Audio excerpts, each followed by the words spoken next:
these are my top 5 members of the 2024 recruiting class that have yet to make an impact. So let me get my my graphic up here. Let me say that again. So 2024 class. I botched that whole thing. Let me start over. 2024 class was the number 1 recruiting class in the country. And a couple guys made an impact already. We saw Nate Frazier on the offense. We saw KJ Bolden start, I think, almost every game this year. So they did contribute in 2024. Those are the only real guys that like got starter type minutes in 2020, or starter type snaps, I should say, in 2024.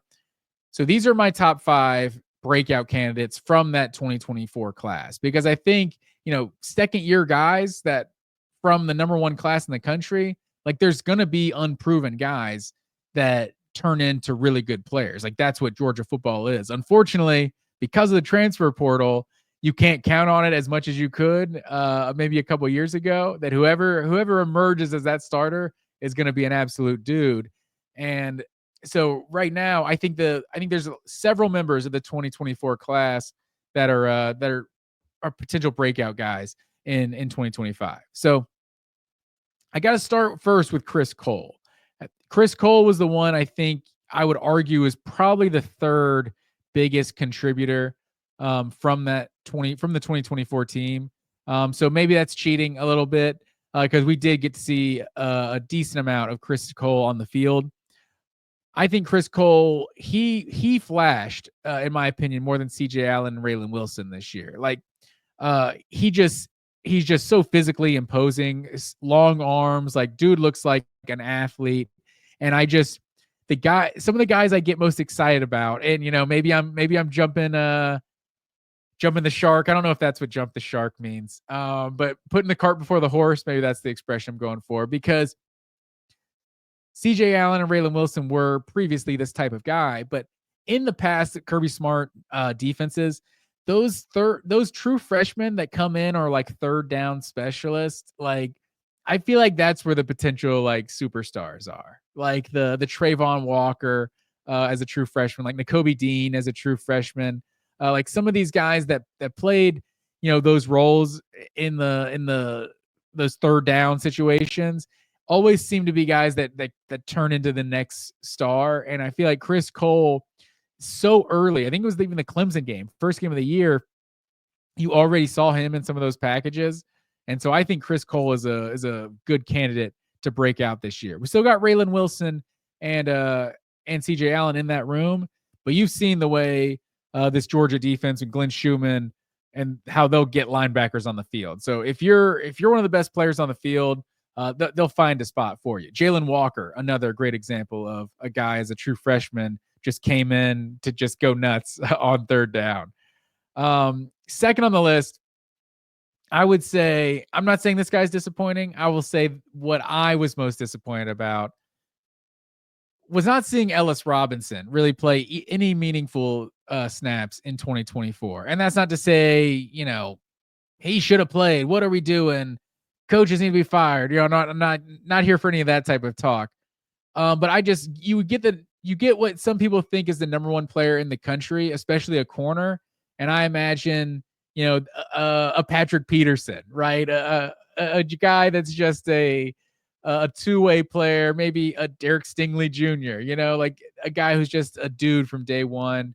And, not saying Ellis Robinson won't break out and have a great year this year, but I was just hoping, especially with that second corner spot being kind of, what's the term? Just a pill in their side. Is that a term? I don't know. I'm making up expressions now, but you get what I'm trying to say.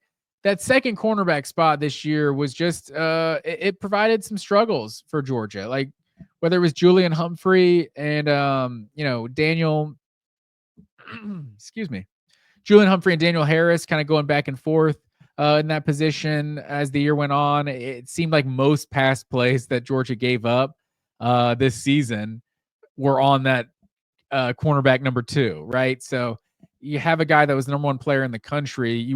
I was just hoping he would be a guy that'd come in and make an instant impact. So People always showed that rep, and I don't know if it was just one rep. Anything can happen one rep, but I think it was the camp as a whole that Jeremiah Smith, and we saw what Jeremiah Smith was. I can't stop talking about Jeremiah Smith. I don't know how I did that Ohio State conversation without mentioning Jeremiah Smith, but this guy looks like the best receiver in college football as a true freshman. And there was a camp in high school where Ellis Robinson was essentially the only guy that could guard him. And so if you're that kind of guy, I was hoping that this guy could be an impact player as a true freshman, but seeing coming into 2025, I definitely I want to see Ellis Robinson make his way onto the field. And I think he's obviously that kind of talent. The third one, and I think this third one, I think is a guy who would have made an impact, but the injuries really cut his 2024 season short. And that's Joseph Jonah Ajonye. Like this guy, super big time coming out of high school. Like everyone was raving about what he was doing in practice last year coming in. And that defensive line is just really unproven. So, losing Nazir Stackhouse, losing Michael Williams, losing Warren Brinson, who am I forgetting? Terrian Ingram Dawkins. Like you're losing a lot of experience on that defensive line. Georgia needs Joseph Jonah Ajonye, who I had it pulled up over here. What was he? He's top 10 player in the country. This lists him 29 on three.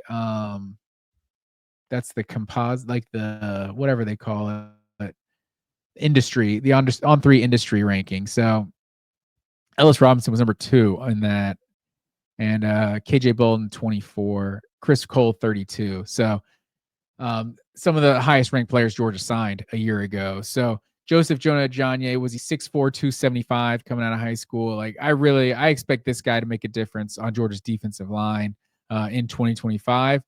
And then the other highly ranked guy coming out of high school, the other highest ranked player coming out of high school from the same school as Joseph Jonah Ajonye, was the number 1 linebacker in the country, Justin Williams. Like obviously there's only a certain number of linebackers you can get on the field, and Georgia's trying to get as many as possible because that's seems to be their strongest position right now. But you saw Chris Cole get on the field as a true freshman. Justin Williams also played a little bit, but not quite as much. I'm hoping they get a number change, maybe 18 and 19. They look too similar. It throws me off. So if you guys care about me, maybe one of you guys can upgrade to a single digit or something.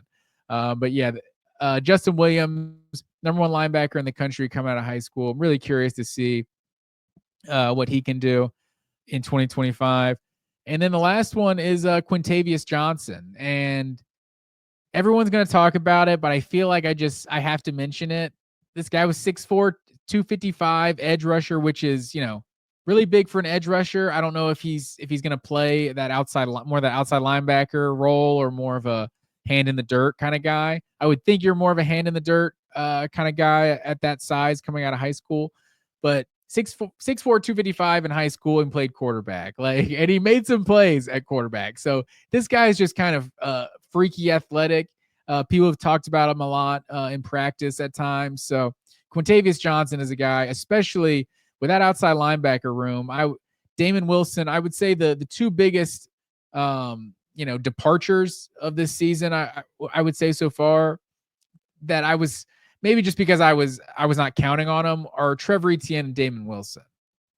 Like Damon Wilson hadn't been like a superstar or anything, but he was really coming on, and just Chaz Chambliss leaving that outside linebacker room, Jalen Walker going pro. Like you were losing a lot of experience there. And so to lose Damon Wilson on top of that, and you lost Sam Mpimba, the big time recruit as a true freshman as well. And maybe he was buried on the depth chart and he wasn't one of those guys, but it's interesting, the lack of experience. So I fully expect Quintavious Johnson to get a shot, to get some snaps at that outside linebacker room. And I think he could definitely make a difference in 2025. And then on the offensive side of the ball, so those are my top 5 on defense, because on the offensive side of the ball, I got my honorable mentions because I don't really know how much of an impact these guys are going to make, because we talked about Georgia in the transfer portal. It feels like Georgia's kind of relying on some transfer portal guys being some of their best targets in the pass game. But I think Nitro Tuggle, I think most people expect to make some sort of an impact. He got on the field a little bit late in the season this year, flirted with the transfer portal, but in the end decided to stay at Georgia. And then another guy you saw get on the field a little bit was Sokovie White. And maybe Sokovie White is I feel like he was always supposed to be more of a gadget guy, maybe that running back kind of wide receiver hybrid. So, maybe we see him get some of those looks that an Anthony Evans or something was getting a year ago. And maybe Sokovie White is a return man in this in 2025. I'm just throwing that out of nowhere. I don't even know, because Malachi Starks, excuse me, Malachi Starks was basically the punt returner the last several games of the year, and then Anthony Evans. So yes, that punt return position is open. But I think we want that one to be Zachariah Branch, the USC transfer. So yeah, getting Zachariah Branch and Noah Thomas, those guys are definitely going to be a big part of Georgia's offense next year. But don't overlook Nitro Tuggle and Sokovie White. There's going to be a lot of new names in that receiving core this year to go along with Dylan Bell, who maybe we see Dylan Bell being used a little more in the run game with how much inexperience Georgia has in that room. So one thing I'll say, Dylan Bell, if you're listening to the show, as I know you are, I know that all the Georgia players, diehard fans of the show, we got to get a single digit. If Dylan Bell is going to be a running back, get him number 8 or something. I'm not trying to take anybody's number. Give him a single digit so he can not be rocking an 80s number back there in the backfield. So that's my take. Dylan Bell, if you're listening, you got to get on that. Get yourself a single digit.